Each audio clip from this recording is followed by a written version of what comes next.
Hello, I'm Carol Carter. My role in the REACH project has been to work with our project liaison officers, our 3 nurses, who've been working within the residential aged care facilities who participated in the project over the period of the project. What we've been doing together is conducting workshops with staff within the facilities. We've conducted altogether about 26 workshops, and the workshops have lasted up until about 2 hours. And what we're going to be presenting to you today are those parts of the workshops that the staff in the facilities seem to find the most relevant and most helpful for them. We learned a lot from them when we were doing the workshops. They were very engaged and assisted us a lot by giving us a lot of feedback. Recapping briefly on the objectives of the REACH project that are most relevant to our role in the project. We called it the ABC, and the A stands for awareness. And we're talking about awareness and recognition among healthcare staff in residential aged care facilities. Firstly, that advanced dementia is a terminal illness. Secondly, awareness of the signs and symptoms that indicate that a person is moving into the palliative stage of the condition. And thirdly, awareness of the potential barriers and challenges to initiating, facilitating and enacting end-of-life discussions with residents with dementia and their families. The B stands for building strategies and skills to address those barriers and challenges, and we're going to be talking a lot more about that in our presentation today. And the C is for confidence. Confidence in their ability, the ability of staff, your ability to recognise end of life and to care holistically, and willingness to implement an end of life, a life management plan. Now, life management planning. This is a term that you'd be familiar with the process, but let's look at it a little bit more closely. We've been talking a lot with staff in facilities about life management planning, and particularly about life management agreements. So we're talking about planning that's both formal and informal.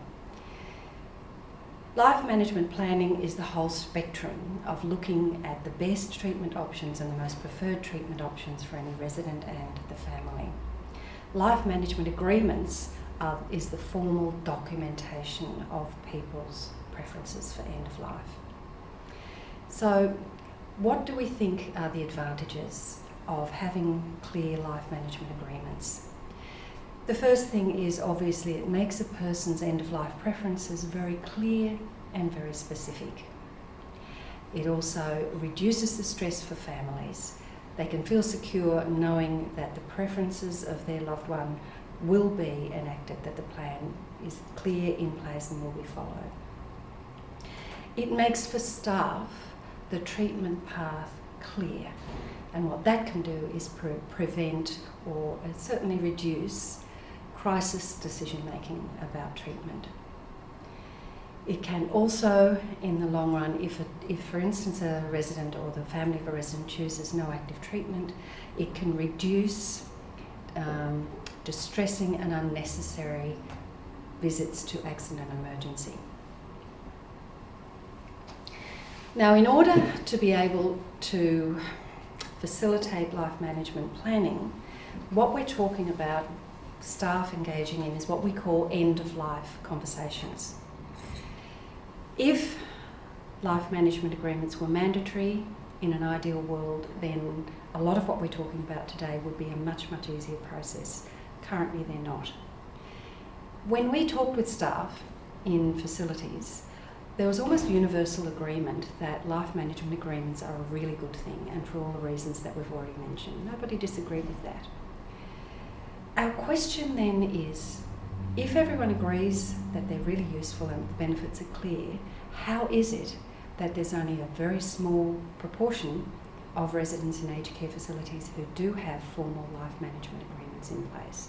This is a question that was a major question for us in this research. Formal life, I'll speak for a moment about what we mean when we say formal and informal end-of-life conversations. We mean by formal conversations when a family sits down with the relevant people in a facility and develop a formal life management agreement.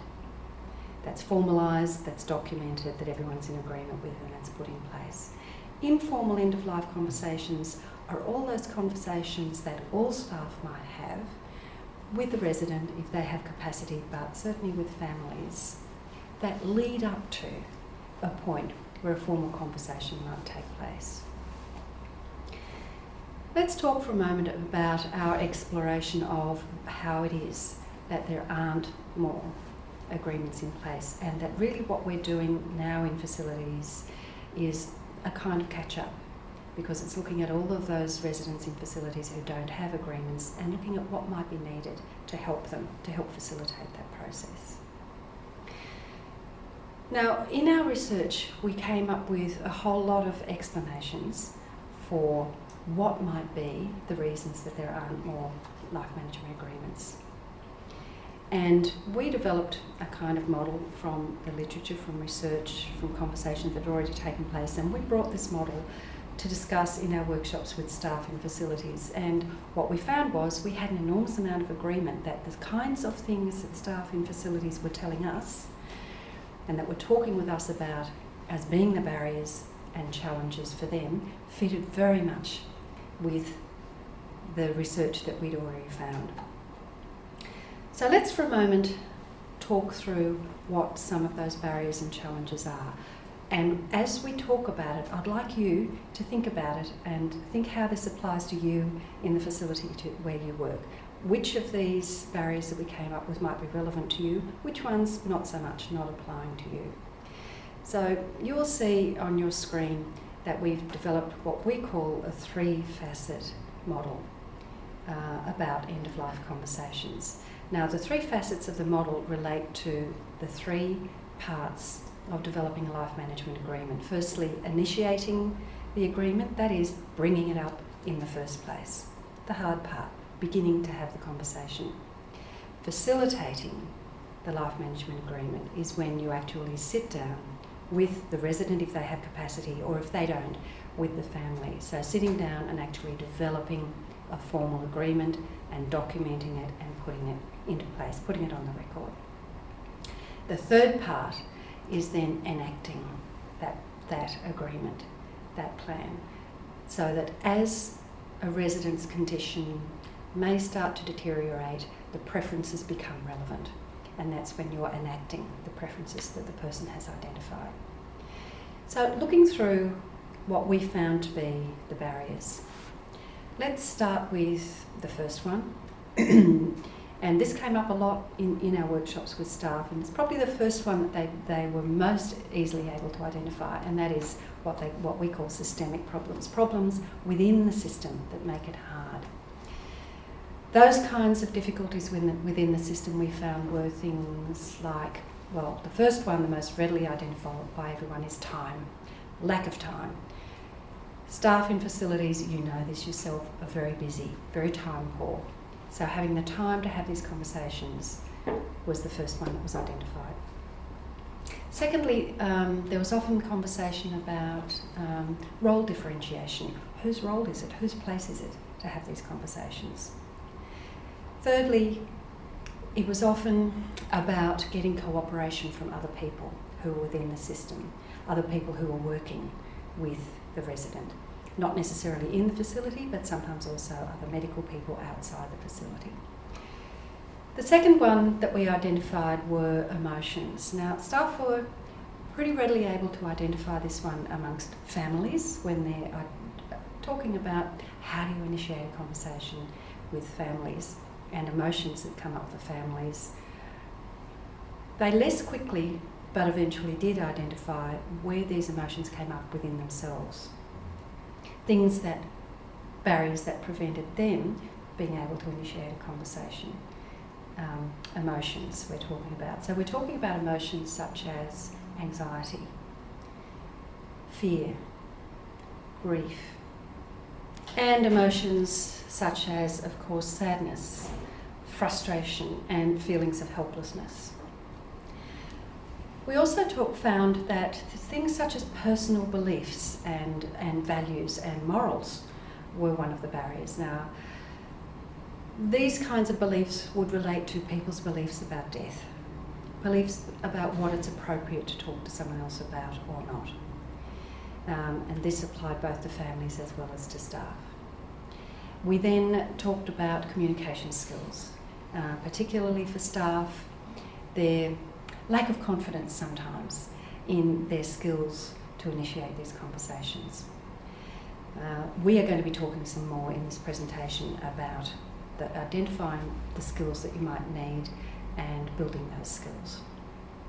And the counterproductive beliefs that people might hold are beliefs about what it means to introduce a topic about life management, that it might take away hope from people, that talking about palliation, for instance, and talking about end of life is sometimes akin to hastening end of life. And the last one, we're talking about knowledge limitations, and particularly knowledge limitations about what life management agreements are. All of these barriers that applied to, or almost all these barriers that applied to the first part of the three-facet model, the initiating the conversation, equally applied to the second facet, which was facilitating. So if you think about all of those, transfer them across to the time when you're actually talking about sitting down with the resident and family and developing the life management agreement, all those same barriers may apply. An additional one that came up we're aware of was cultural issues. This came up in some facilities more than others, obviously because some facilities were located in areas that had greater cultural diversity than others. But cultural sensitivity certainly had an influence on people's ability to address the life management agreements. That again, there are some things you don't talk about or some things you don't plan for. So it's all, that was one that we're aware of too. If we move across to our third facet, which is enacting, that is, the life management agreement might be in place, and the time comes when you need to start enacting the preferences that are identified and made specific in the life management agreement. And one that came up there repeatedly was possibly fear of consequences. If I'm going to enact the preferences that are stated in this life management agreement, there may be unfortunate consequences for me, particularly if there's not someone in authority I can quickly check this out with. Am I going to be in trouble if I enact a preference, for instance, that states no active treatment?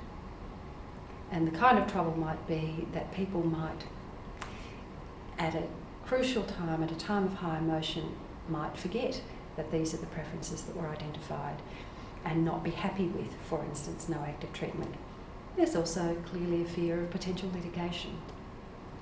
So when we discussed all of these, they made a lot of sense to people in facilities, and as I said, they brought up a lot of these themselves. Something else that we talked with staff in our second round of workshops about was how it might actually take place within an aged care facility, how the introduction and the process of developing a life management agreement might work.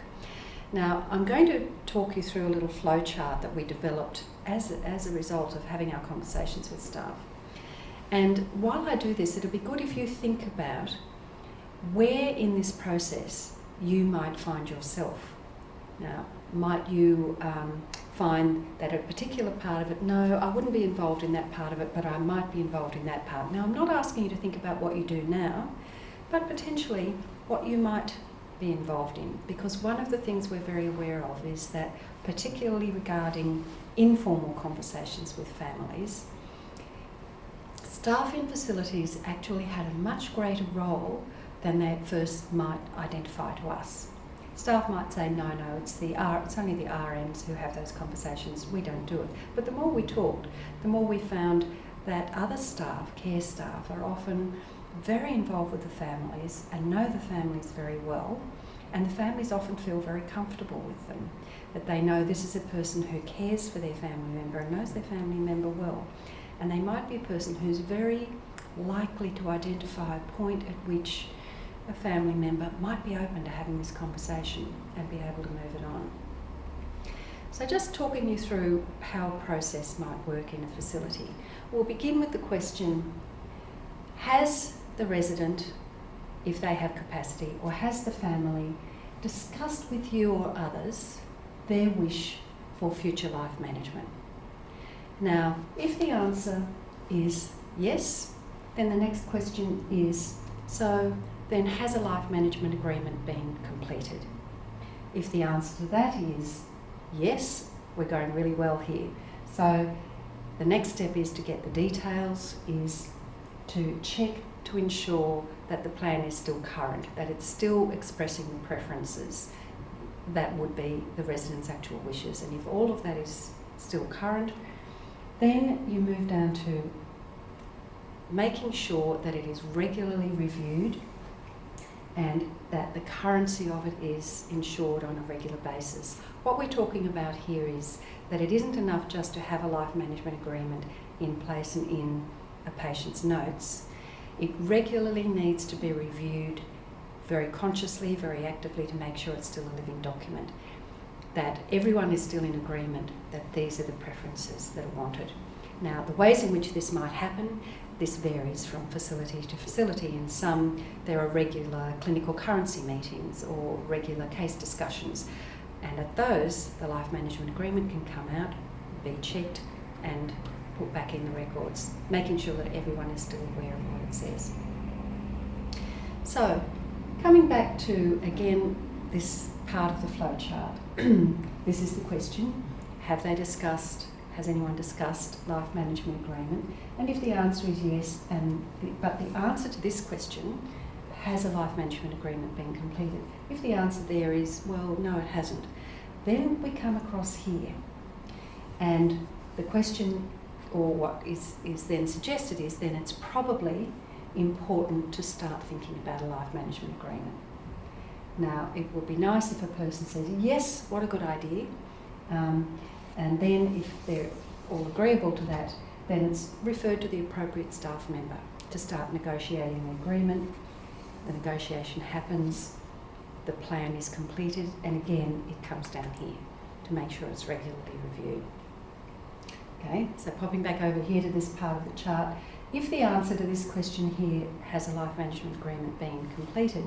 No, but the wishes have been recorded in the resident's notes, still not good enough. It needs then still to be referred across here to think about a life management agreement and then continue on down through this path. Now, what if this question is asked, has anyone discussed life management planning? And the answer is no. Then again, we follow down this part of the flowchart. If the answer is no, it hasn't happened, and if it's then suggested, well, it's probably a good idea to start thinking about it, and if they say, yes, what a good idea, well, then your path is easy. Again, you come down and follow this path down to the bottom. However, what you'll be well aware of is that often it's not that easy. That if you're thinking about, if you reach this stage, it's probably important to start thinking about a life management agreement. And if the answer there is no, not prepared for this yet, I'm not ready to start having this conversation, and if there is resistance, then this is when it gets a bit tricky, and when, as we'll talk about later, it's the role of staff to start using their skills to help move this along. So at this point in the plan, you would move down to here.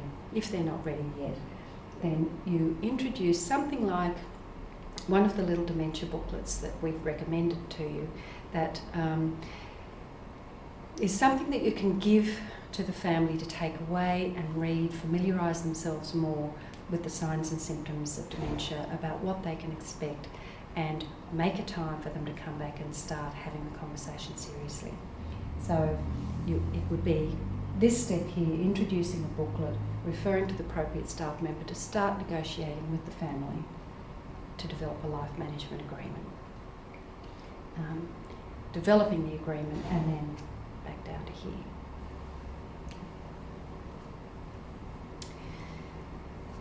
One of the other things that came up in workshops that staff actually found very, very helpful, particularly in relation to this part of the process, when families are finding it difficult to move forward to the next step in life management planning.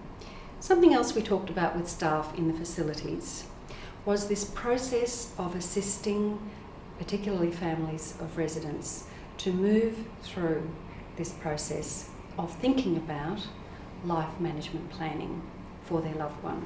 It's such a difficult topic, and it's very important and very helpful for staff to understand what might be occurring that influences the resistance or the willingness of family members to engage in end-of-life conversations and to engage in the process of end-of-life planning.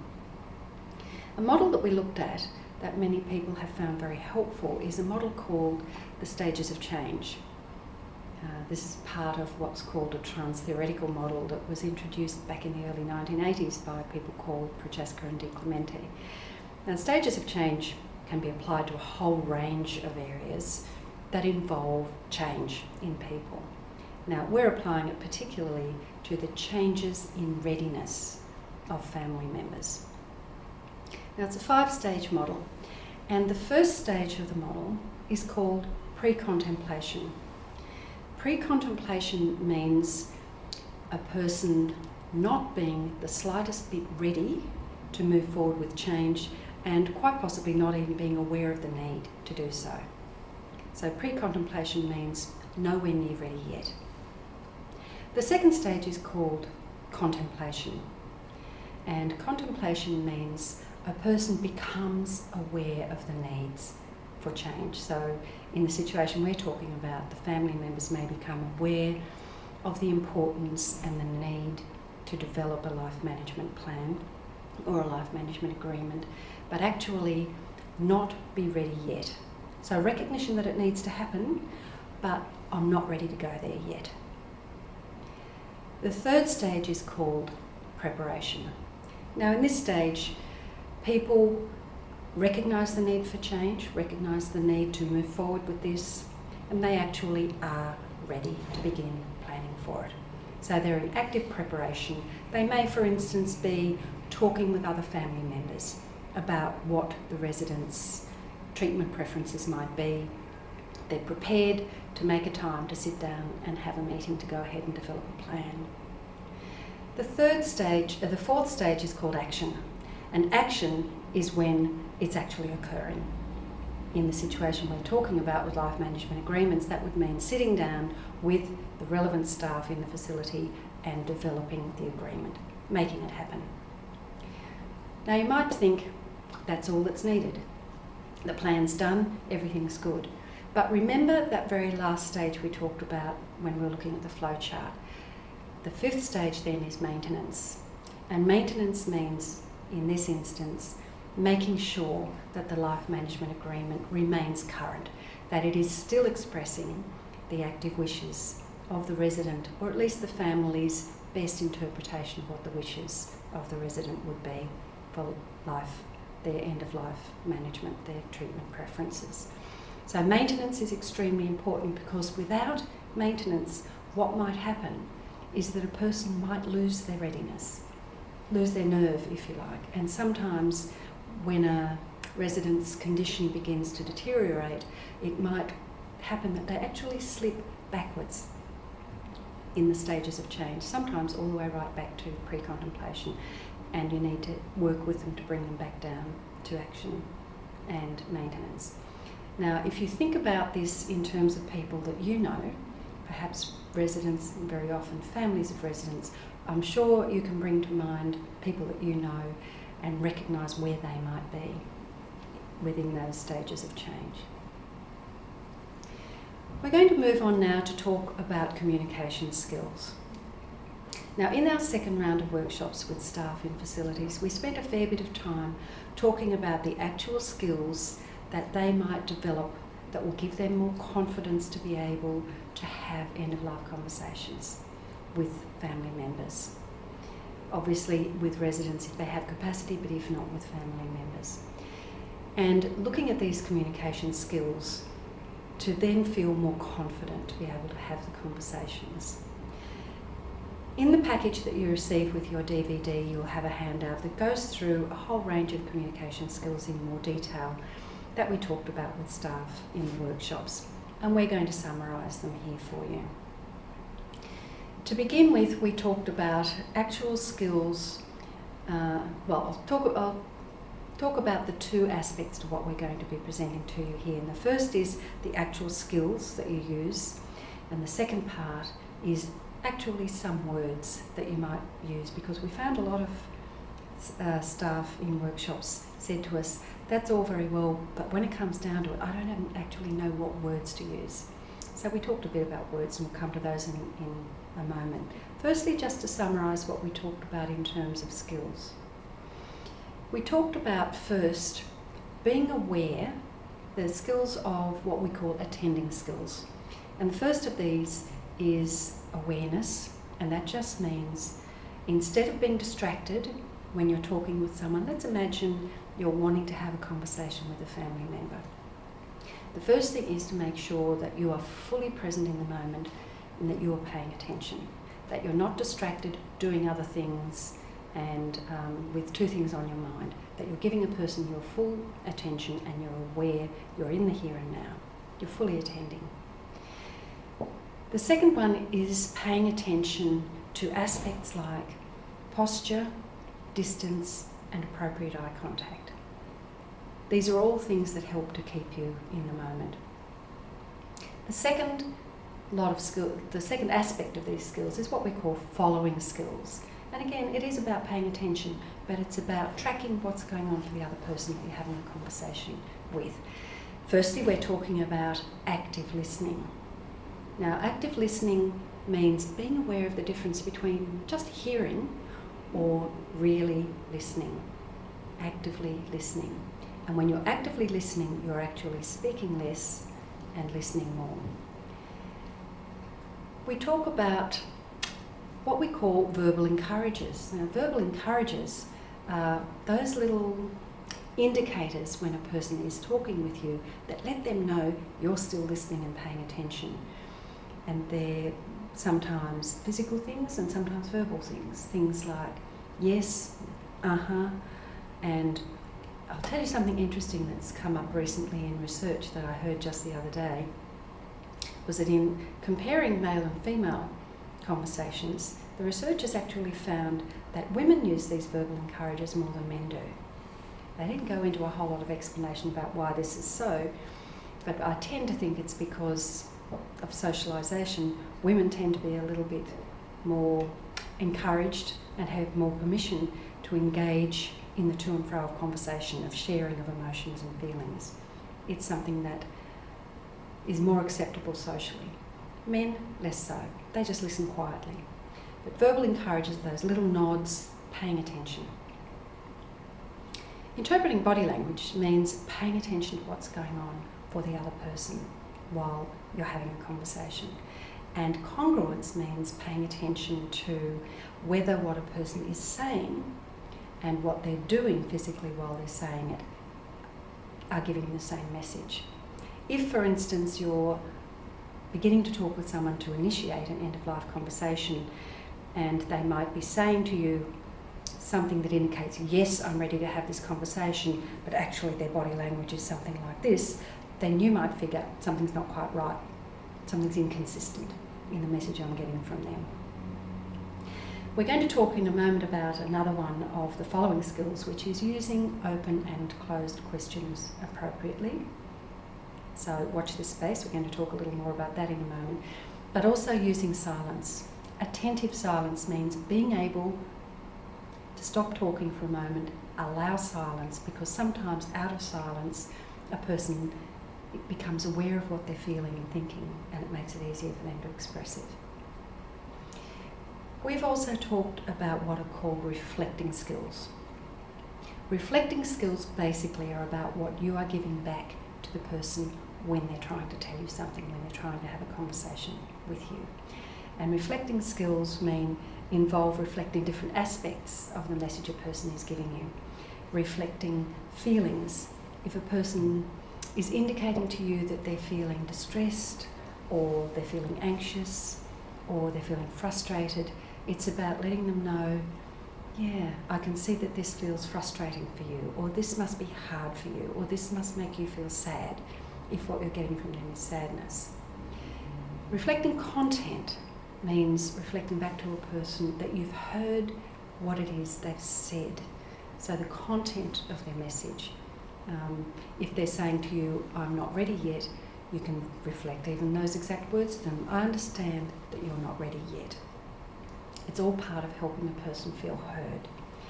Elaborating means taking what a person has said and feeding it back to them, plus a little more. It might be something like, I understand that you're not ready yet, and you're suggesting maybe you'll be ready to talk about this perhaps in a week or two. So it's adding a little more to what they've said. Paraphrasing and summarising similarly are feeding back to a person what they've said, but pulling it all together for them, and again this is all part of helping them feel heard. Moving on now to talking about actual words to use. As I said, this is something that came up often for staff in facilities. Sometimes I just don't know what are the words to use. So we spent a lot of time discussing this in workshops, and I'm summarising for you a couple of the aspects of words that staff found quite helpful. I'm going to talk first about using open questions and using closed questions, because there is actually a place for using open questions, but there's also a place for using closed questions. And I'll give you an example of what I mean by that. Let's imagine that you're talking with the family of a resident who is just beginning to show signs of deterioration in their condition. Now, you can tell that perhaps the family member is becoming quite distressed about this, and you think that this is a time when it's important to start talking with them about treatment preferences and about moving forward and about what might be going to happen to them, but you're sensing that this is a hard process for them. If you were to use an open question, such as, what do you think is happening? Then you're not putting them under too much pressure. That's a very open question. They could go anywhere with that question, compared to, for instance, a closed question where you might say to them, do you think your mum is deteriorating? Now, asking that closed question might, for instance, be rather threatening. It's a bit too much for them to take at the moment, and so they might, in a moment of resistance and panic, they might come back and say, no, I think she's just having a bad day. Whereas if you leave the question open, you're leaving it for them not to feel threatened and not to need to be defensive, but to say, I don't think she's as good as she has been. Now, looking at a couple of other examples of open and closed questions. Now, in this instance, we might say that a closed question might be more helpful.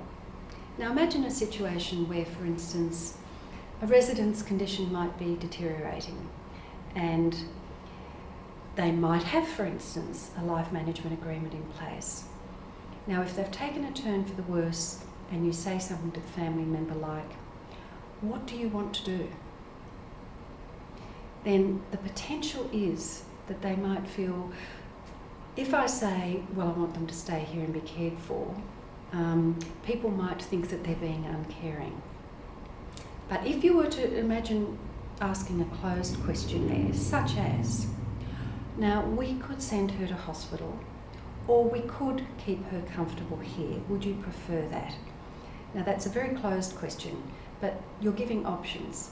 But by closing the question a little, you're making it possible. It's almost as though you're giving permission for the family member to stick with the plan and say, okay, yes, keep her comfortable here. That would be what I'd wish for. You're allowing them to go in that direction, whereas the open question in that instance might not be as helpful. Now, there is a third kind of question that we can think of as a kind of guided open question. Now, the open question, for instance, in a situation where you're beginning to talk with a family about life management planning, you're talking about it's time for us to sit down and start developing a plan, developing an agreement.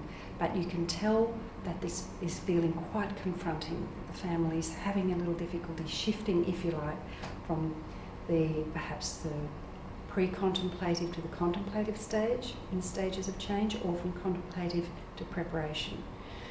Now, in this instance, you could ask an open question, which is engaging with them, it's addressing their feelings, that's all a good thing. So you might say, how are you feeling?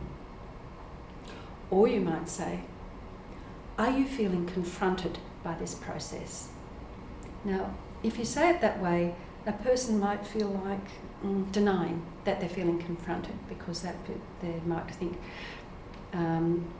people often get defensive if you suggest to them that they might find something confronting.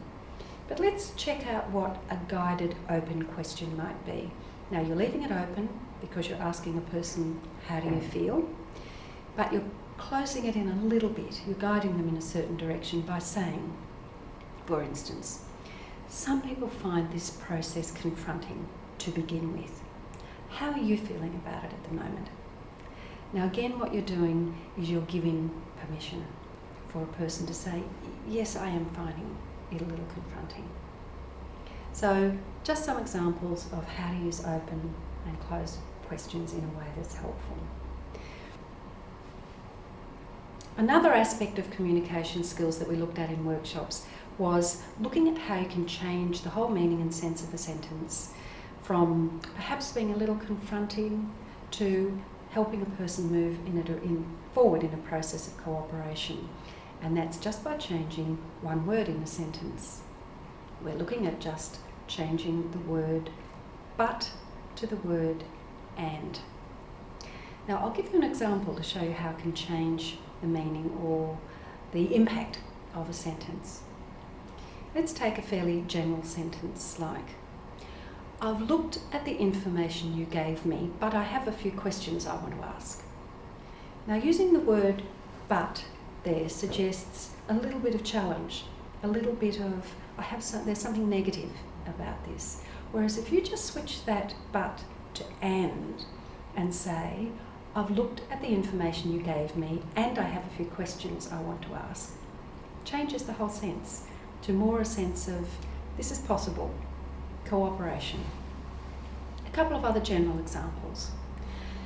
I got your invitation to come and have a talk on Tuesday, but I have my class on Tuesday. Now, the immediate implication you get from that sentence is there's a problem here. We've got a problem on our hands, I probably can't do Tuesday. Whereas you switch that but to and, which is, I got your invitation to come and have a talk on Tuesday and I have my class on Tuesday. It's much more, okay, we need to talk about this because we need to look for a solution. Again, it's that sense of inclusion and cooperation rather than negation. The word but tends to sometimes negate what came before or suggest something problematic, whereas and suggests cooperation. Another general example is, you like the window open, but I like it closed. So we've got a problem here, whereas and you like the window open and I like it closed, again suggests where do we go from here. Now, a couple of examples I can give you where we're applying it to the topic that we've been talking about today, about life management agreement planning. And this one might particularly apply to people who are in the pre-contemplative stage of the stages of change. So here's an example. Imagine you're talking with a family about moving forward to some life management planning. I recognise that this is quite a confronting process, but the sooner we begin thinking about it, the more time you'll have to get it as good as it can possibly be. So the but there tends to imply we don't care that much that this is confronting to you, we want you to move forward. Whereas if you change that to and, I recognise this is quite a confronting process and the sooner we begin thinking about it, and so on. It implies, again, we're doing something together here. Just a couple of other examples, again, suggesting possibly the people who might be in the pre-contemplation stage. It might be, for instance, Your dad is in quite good health at the moment, but we often find this is a good time to begin thinking about ongoing life management. You switch that to and. Your dad's in quite good health at the moment, and we often find this is a good time to begin thinking about ongoing life management. Again, see the difference. Shifting it forward rather than saying, don't care that he's in good health at the moment. We're saying, yes, this is all about cooperation and moving forward. And here's a simple one, but again a powerful one for changing the but to and. You want the best for her, but we do too. The but suggests you think we don't. But if you change that but to and, you want the best for her, and we do too, suggests we're in this together, we're a team. An example that might apply to people who are in the contemplative stage, in the stages of change. If you think about this one, you may have mixed feelings about this, but you may find it becomes a little less confronting as we go through the process. Again, switch that but to and. You may have mixed feelings about this, and you may find it becomes a little less confronting as we go through the process. It kind of validates their right to have mixed feelings. In your package, your workshop materials, you'll find there are a range of other examples that we've given. I'd like you to have a look at them, play with them, see how it makes a difference. And think about examples in your own life, because we did a lot of this when we were working with staff, is just trying out changing the but to an and in a whole range of examples and situations and see how it makes a difference.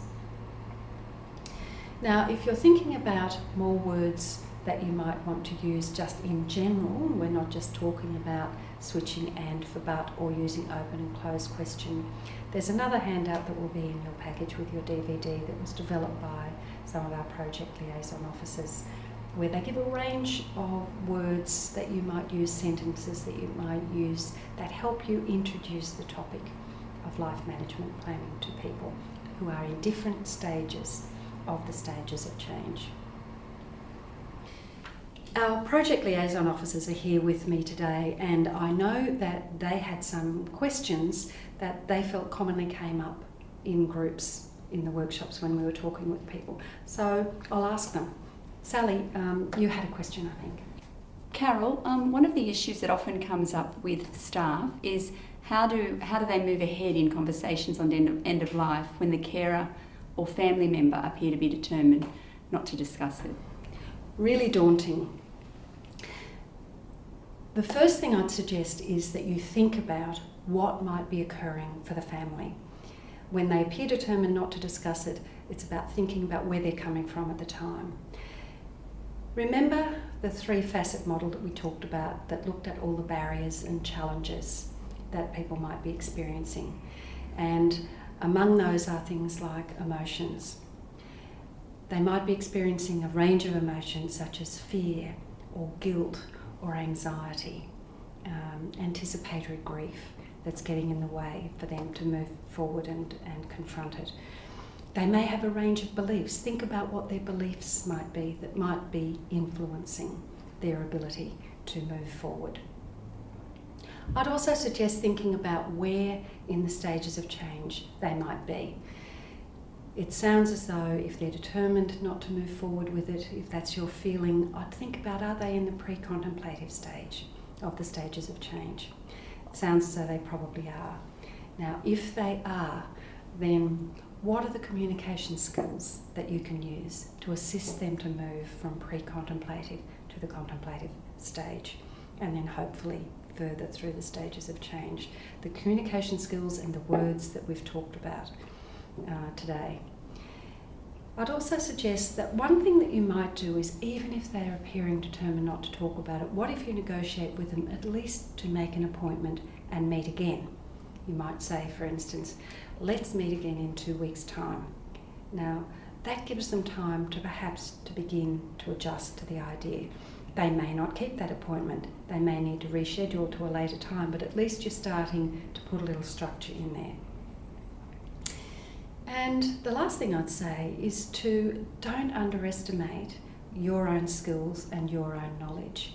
Remember that, generally speaking, you will know this family You will have a relationship with them.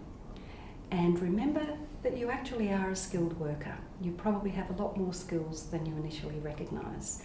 And you can call on these skills to start discussing, negotiating and understanding where the family is coming from to help them begin to reach a place where they can discuss it. Gail, you had a question. Carol, one of the issues that was raised by the workshop participants was that they get the family to a point where they make an appointment to formalise the LMA, and then they cancel and perhaps avoid the issue. What are your suggestions there? And actually this is very common. And despite the fact that it's very frustrating for you as a worker, it is something that's very common. I think the important thing is that there are lots of reasons for why this could happen, and it's important to think about what might be going on for families. There'd be a great deal going on for families at this stage. It's getting a little bit confronting, this is getting a little bit too real perhaps. They're probably going through a range of emotions at this time, again thinking about what the barriers might be. And the emotions that they might be feeling are guilt, anxiety, things like a sense of anticipatory loss and grief. So understand that that's what might be going on for them in terms of emotions. And again, it could be helpful to think about where they might be in the stages of change. Now remember, we talked about the fact that sometimes what can happen is that a person might reach a certain stage in the stages of change, but they might then, when they're a little bit confronted or when they're feeling a certain range of emotions, they might actually move backwards in the stages of change. You might think they're right at preparation stage, but under stress it might cause them to move backwards, say to contemplative. I'm not quite ready yet. So what I'd suggest also is that we've talked about a whole range of skills that you can use, and I'd remember the different skills that you can use for the different stages in the stages of change, and look at how you might encourage and assist and be understanding to them. And don't rush them. Recognise they might need to go back, but stick with them and help when the time is right to move back through the process. Again, perhaps make another appointment, but give them time. The other thing I'd suggest is think about what resources, what physical resources, reading material and so on, you might be able to give them to take away so they can, in their own time, have another think about it. Do a little bit more reading, get themselves settled again, so that hopefully they'll then come back to being ready to move forward and keep that appointment. So that brings us to the end. We've been talking about the importance of life management planning and of formal life management agreements. And we've talked about those crucial end-of-life conversations that you may engage in that can lead to the development of life management agreements, but also to enable people to feel heard and understood at this time. We've also talked about the barriers and challenges that can make it very difficult to be able to engage in these conversations, to initiating and facilitating and enacting end-of-life planning. I would encourage you to develop your skills and your confidence in being able to have these conversations, and to recognise the enormously important role that you play, this crucial role that you play in ensuring the best possible quality of life for people in the final stages of their lives. Thank you.